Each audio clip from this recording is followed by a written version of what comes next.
What's up YouTube, it's the Grooves here back with another video. You'll notice my hoodie's on backwards, and that's actually because the hoodie I'm wearing has the name of the school that I work at, and I'm showing my school spirit, but don't feel like revealing where I work at either.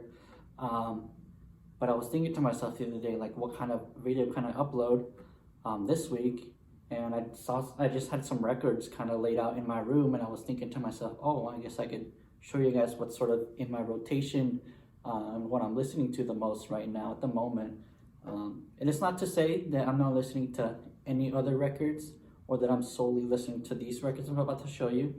It's more like, as I've said, these are the ones that I'm just kind of coming back to.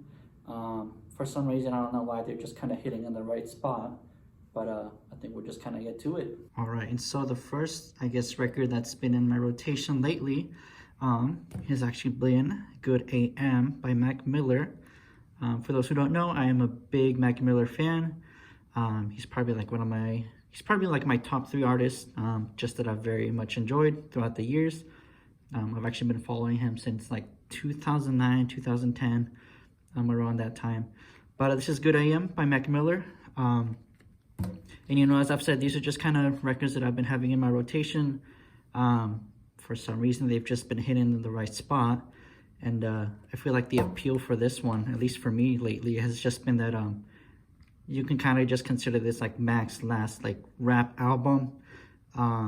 After this, he released The Divine Feminine, Swimming, and then lastly Circles. And after this, you can definitely tell that he's changed his sound. And whether you like it or not, I wouldn't say it's bad. I feel like change is good, but this is definitely like his last full rap album. I find it very enjoyable from beginning to end. Just from the beats to his rapping to his rhyme scheme. Definitely a gem in his collection, discography. If you were to ask me right now, this is probably my favorite record by him. All right, something else that I've been listening to a lot lately is Logic's debut studio album, his Under Pressure project. And much like Mac's album, it's just full of rap. And I just feel like throughout, Logic just really shines throughout this whole project. I feel like this is definitely some peak Logic here. Use just a quick look at the gatefold. But yeah, this is just some very peak Logic here, I feel like. And for anyone that's starting to listen to his discography, this is definitely not a bad place to start. It's just very enjoyable, and I feel like the topics he covers here are just very good. It's just kind of like a reflection of his life and what it was like for him prior to him, just kind of hitting the big stage and just like really taking off. But definitely some of my favorites here: Soul Food, I'm Gone, Under Pressure. But this is kind of just like the standard version. I would definitely love to have the deluxe version with the alternate cover. But this is just something else that I've had in my rotation lately. Under Pressure by Logic. Something else that I've had in my rotation here is Licensed to Ill by the Beastie Boys.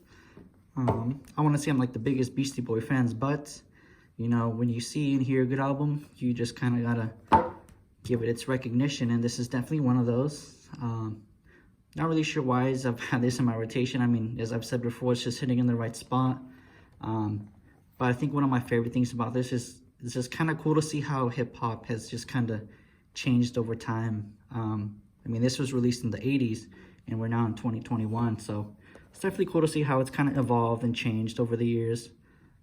Here are the 3 members from the Beastie Boys. And for those who don't know, this was actually, I believe, the first rap hip-hop album that went #1 on the Billboard 200s back in '86 when this was released. But definitely a good album, worth checking out. It's just very fun, it's very loud. You can tell the Beastie Boys are just really being themselves and just kind of enjoying themselves throughout this whole thing. But yeah, that's Licensed to Ill, and it's just one thing I've had in my rotation lately.